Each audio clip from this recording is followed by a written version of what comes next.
Money. Some have it, some don't. Some have mastered it, but most are still chasing it. You may think of money as just numbers and spreadsheets and math, or an equation that needs to be solved. But the real financial decisions are made far away from calculators, around dinner tables with ego, pride, fear, and personal history. The true nature of money is the dance between the cold arithmetic of a spreadsheet and human nature.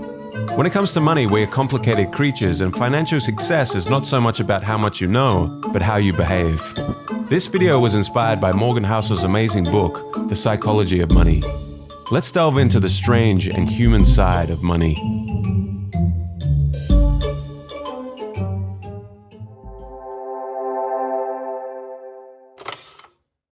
Your financial DNA. You aren't crazy. We all come from different generations, with parents earning different incomes and holding different values, living in various parts of the world, born into different economic environments with varying incentives and varying opportunities. We all have very different experiences towards money. Take for example the stock market and inflation. People born in 1970 saw an almost tenfold increase in the S&P 500 during their teens and 20s, leading most to have a positive view of the stock market and a higher inclination to invest. People born in the 1950s, however, saw the stock market go nowhere in their teens and 20s, leading to a more negative view of the stock market and less inclination to invest. People born into the 1960s experienced significant inflation during their teens and 20s, leading to a higher awareness and a more negative view of inflation and its effects. People born in 1990 experienced relatively low inflation during their lifetime, leading to less concern and awareness of its effects. A person's experience with the stock market and inflation during their formative years greatly shapes their attitudes and behaviors towards investing and financial decision-making. People justify every financial decision they make based on the information they had at that moment and their mental model of the world, which has been passed on to them from their parents and is shaped by their unique life experiences. Although they can be misinformed, lack information, or make bad decisions, their actions make sense to them in that moment and align with their own personal story. According to Housel, people do some crazy things with money, but no one is crazy. We all have unique worldviews, and since there is no universally correct way to manage money successfully, none of us are crazy. We make financial decisions based on our personal life experiences and our worldview. Financial decisions are often not made purely on logical or mathematical grounds, but are shaped by your unique experiences and worldview. Be wary of one-size-fits-all financial advice, as what may seem irrational to others could make perfect sense to you. Compound Kings. There is no doubt that Warren Buffett is considered one of the greatest investors of all time. What is staggering is that $81.5 billion of Warren Buffett's $84.5 billion net worth was earned after he reached his mid-60s. Housel explains that few pay enough attention to this simplest fact. Buffett's fortune isn't due to just being a good investor, but being a good investor since he was literally a child. As a result of investing from the early age of 10, Buffett was able to harness the power of compounding.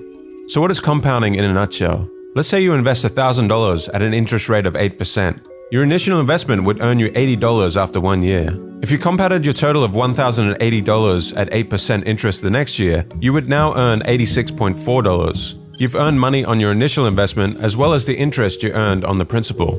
An investment compounded over time gains interest not only from the original investment, but also from the interest generated on top of the original investment. The counterintuitive nature of compounding makes many of us not realize how extreme the results can be. Warren Buffett began seriously investing at the age of 10 and had a net worth of $1 million by the age of 30. Let's imagine an alternate reality where Warren Buffett behaved more like most young men in their 20s and used a lot of his early income on traveling and a few nice cars. If he started with a net worth of $25,000 at the age of 30 and retired at 60, but continued to generate the amazing returns that he does of around 22% annually, his net worth today would be around $11.9 million, which is 99.9% less than his actual net worth today of $84.5 billion. Warren Buffett's financial success can be attributed to the financial base he built in his early years and his longevity in investing. His skill is investing, but his secret to success is time and the power of compounding. Consider this from another perspective. The richest investor of all time is Warren Buffett. However, in terms of average returns, he is not the greatest. Jim Simons, for instance, is a hedge fund manager who has compounded money at a staggering 66% annually since 1988. a much higher rate than Buffett. The net worth of Simons, however, is $21 billion, which is 75% less than Buffett's. How is this possible? According to Housel, the reason for this is that Simons wasn't able to find his stride in investing until he was 50 years old, effectively giving him less than half as many years to compound as Buffett. Housel estimates that if he had invested over a time frame as long as Buffett, his net worth today would be 63 quintillion, 900 quadrillion, 781 trillion, 780 billion, 748 million, $160,000. It's important not to underestimate the power of compounding. No matter how counterintuitive the results of compounding may seem, they should never be ignored. People often focus on short-term gains, overlooking the long-term impact of compounding. Understanding and leveraging the power of compounding is crucial for long-term financial success. It's not about making quick high returns, but about consistent long-term growth. Pessimism and money. Optimism is a belief that the odds of a good outcome are in your favor over time, even if there are setbacks along the way. But when it comes to money, we all have a bias towards pessimism that we hold dear in our hearts. Looking back, however, things have generally improved over the years. So what is it about pessimism that we are inclined to embrace rather than optimism? The answer is because good things take time and don't happen overnight. Money is a subject that attracts pessimism for a variety of reasons. Let's start with the fact that money matters to all of us. When we hear about something bad happening in the economy, we're more likely to pay attention. For example, a 40% decline in the stock market over 6 months is likely to attract attention immediately and may even attract government intervention. However, the incremental nature of a 140% gain over 6 years can go largely unnoticed. Every year, 500,000 Americans are saved by the progress of medicine over the last 50 years. Slow progress, however, attracts less attention than quick, sudden losses, such as terrorism, plane crashes, and natural disasters. There are many overnight tragedies, but few overnight miracles. To be practical, we don't have to be pessimistic. Despite setbacks, we can hold on to the belief that over time, the odds of a positive outcome are in our favor. When watching the news highlighting a stock market crash, economic woes, or other money problems, try to remember that things tend to improve over time. Don't let the allure of pessimism cloud your judgment. A balanced reality-based optimism, viewed over a longer time horizon, is often more rational for long-term success and can reveal opportunities you would miss with a pessimistic outlook. 2 forgotten elements. In 1968, there were roughly 300 million high school-age people in the world, and of those 300 million, 300 students attended a small school in Seattle called Lakeside. Lakeside happened to be the only high school in the world at the time that had a professor with the foresight to lease a computer, the Teletype Model 30. This was no ordinary computer. It was advanced for the time, and the type of computer that even graduate students didn't have access to. And for one lucky student at Lakeside, this would change everything. That student was Bill Gates. From 300 million down to 300. So in 1968, there was roughly a 1 in a million chance of being a high school student with access to a computer. Bill Gates and his schoolmate Paul Allen would go on to create Microsoft together. Even as a teenager, Gates showed exceptional intelligence, hard work, and a vision for computers unlike anyone else. But going to Lakeside also gave him a 1 in a million competitive advantage and head start. And Gates is not shy about this. In 2005, he said, "If there had been no Lakeside, there would have been no Microsoft." What is not often mentioned in the early Microsoft story was a third member of this gang of high school computer prodigies, Kent Evans. Just as intelligent, just as visionary, Kent could have very well been one of the founders of Microsoft alongside Gates and Allen. However, that would not happen. A mountaineering accident took Kent's life before he graduated high school. The odds of a high school student being killed in a mountaineering accident are around 1 in a million. Just as the extremely rare stroke of luck would propel Bill Gates and Paul Allen to great success, Kent Evans would experience an extremely rare event with an encounter with what Housel calls the close sibling of luck, risk. Luck and risk are like the winds and the waves that determine the course of a sailboat. The sailor can control the rudder and the sails, but ultimately the direction and speed of the boat are influenced by external factors that cannot be fully predicted or controlled. The pursuit of success is full of twists and turns, and the role luck and risk play in shaping our lives is an important perspective to keep in mind. Understanding that success is a complex combination of factors, including both talent and luck, can help us approach our own financial decisions with greater humility and perspective. Be cautious in attributing your own successes or failures solely to your own actions. Acknowledge the roles of luck and risk. When learning from others, try to emulate broad patterns you encounter as opposed to extreme individual examples that often involve a high degree of luck or risk. These extreme cases are not easily replicable. The key to happiness.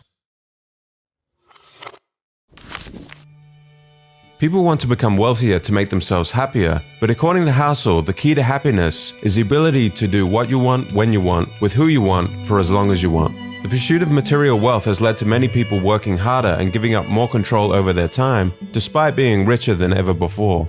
However, studies show that having control over your life is the most dependable predictor of positive feelings of well-being, more than your salary, house size, or career prestige. Ultimately, controlling your time is the highest dividend money pays. Pursuing money without valuing time is like filling a bucket with a hole in it. No matter how much water you pour in it, it will continue to leak out. Similarly, no matter how much money you accumulate, it won't bring lasting happiness if you don't have control over your time and can't enjoy the fruits of your labor.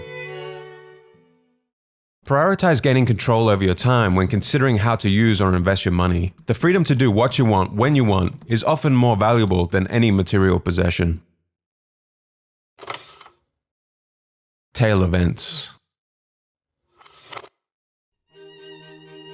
Heinz Berggruen, a man who fled Nazi Germany and settled in America, became one of the most successful art dealers of all time. He collected a massive amount of art, including works by famous artists like Picasso, Klee, and Matisse. In 2000, he sold part of his collection for over 100 million euros. But what was his secret to acquiring so many masterpieces? Was it skill? Was it luck? According to Horizon, a research firm, great investors buy vast quantities of art and hold on to them for a long period of time. They wait for a few of those paintings to become well known and worth a lot of money, even though most of the paintings they bought were not worth very much. In other words, it's not about being right all the time, but having a diversified portfolio and waiting for just a few winners to emerge. Perhaps 99% of the work someone like Berggruen acquired in his life turned out to be of little value. He could be wrong most of the time, but that doesn't particularly matter if the other 1% turns out to be the work of someone like Picasso. These events are known as long tails, when a small number of events can account for the majority of outcomes. The long tails of Berggruen's art collection are what led to his ultimate fortune. The story of Berggruen teaches us a valuable lesson about investing, and this long tail concept also applies to many aspects of business and investing. The obvious example is venture capital. Most of the startups in a VC fund will fail and lose money for the fund, but all they need are a few outlier startups which make 20x returns to make up for these losses. Take Amazon for instance. In 2018, it drove 6% of the returns on the S&P 500, even though it is just one company. And if we look inside Amazon, its growth was largely driven by two tail events, Amazon Prime and Amazon Web Services. These two products alone more than made up for all of Amazon's less successful experiments, such as the Fire Phone or travel agencies. After the disastrous release of the Amazon Fire Phone, rather than apologizing to shareholders, Jeff Bezos said, "If you think that's a big failure, we're working on much bigger failures right now. I'm not kidding. Some of these are going to make the Fire Phone look like a tiny little blip." Bezos understands that it's okay to make mistakes and fail with most products if the process creates the 1% of tail event products that drive everything. Tail events are mostly unintuitive and hidden from us because we only see the finished products and not all the failures along the way that led to that finished product. Housel in the book uses a real-life example of a stand-up comedian. When you're watching the Netflix special, you're probably saying to yourself, wow, this comedian is amazing and hilarious. But what you aren't seeing are all the trial and error failed jokes that the comedian tried out in small clubs all around the country before doing the special. The Netflix special is the 1% compendium of all the tail event jokes that actually made people laugh. 99% of the jokes along the way were probably just okay. When it comes to investing, even though long tails are prevalent, most of us ignore them. When things go wrong, we tend to overreact. As soon as you accept that tails drive everything in business, investing, and finance, you realize lots of things may go wrong, fail, or fall apart. Remember, out of nearly 500 stocks Warren Buffett has picked, only 10 have made the majority of his money. Good stock pickers will only be right half of the time. Good leaders will only make good decisions half of the time. The fact that you might be wrong sometimes doesn't mean that things won't work out over time. In the end, the outcome can be determined by only a small number of events.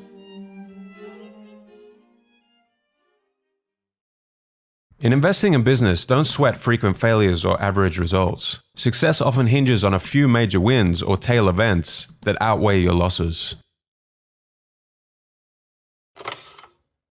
True wealth versus being rich. It's so important to understand the difference between being rich and being wealthy.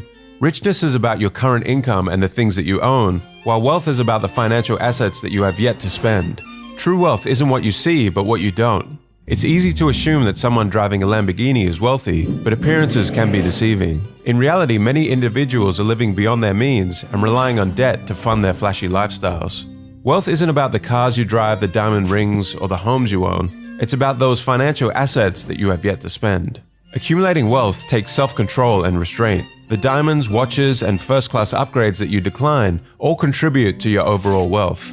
It's easy to find rich role models who spend lavishly, but true wealth is hidden and therefore harder to imitate. We're conditioned to believe that having money means spending money, but the real key to building wealth is to save and invest the money you have. In fact, the only way to be wealthy is to not spend the money that you do have. The next time you see someone driving a fancy car or living in a big house, remember you can't judge wealth by appearances alone. The true key to wealth is self-control, restraint, building assets, and investing in your future.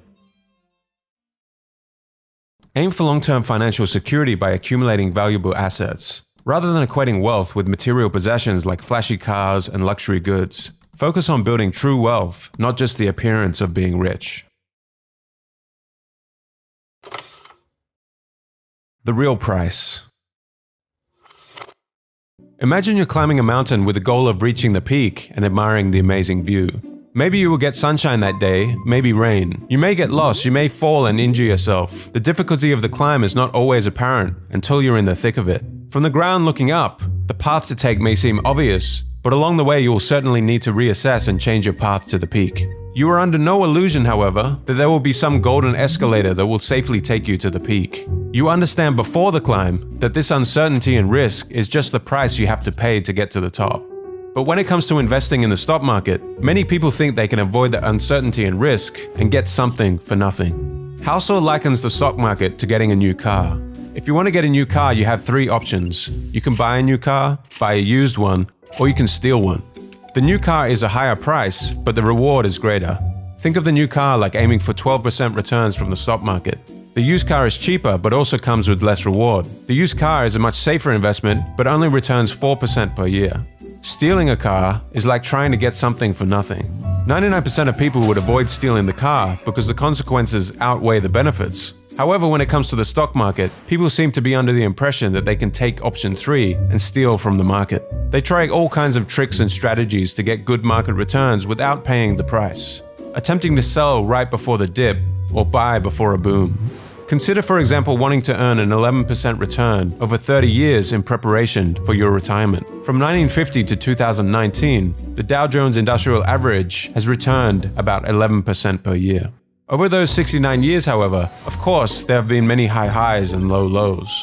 For many, the sight of their investment going up and down can be traumatic, so they try to get in and out quickly without paying the price of volatility and uncertainty over the long term, akin to trying to steal the car. The price you must pay is not just about dollars or cents when investing. It's about accepting the emotions that volatility, fear, and risk can bring. Recognizing that successful investing comes with a price is crucial. The price is not immediately obvious, but you have to pay it, just like you would for any other product. The key is to convince yourself that the market's fee is worth it, and it's an admission fee worth paying. There's no guarantee that it will be, but if you see the admission fee as a fine, you'll never enjoy the experience. Be willing to pay the price once you find it. View market volatility as an admission fee for the potential of higher returns, rather than as a fine for doing something wrong. This mindset will help you stick with your investment strategy for longer time periods and during tough times. Hedonic treadmills. Enough. No when enough is enough.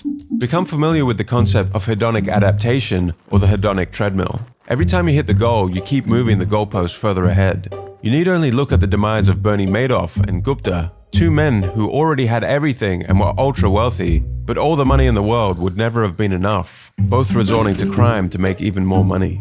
The pursuit of wealth and success without a sense of knowing when enough is enough is like climbing a never-ending ladder. No matter how high one climbs, there is always another rung to reach for, and the pursuit can become all-consuming, leading to a lack of happiness and fulfillment. Set a stable goal for what enough means to you. Otherwise, rising expectations will keep you perpetually unsatisfied and prone to needless risks.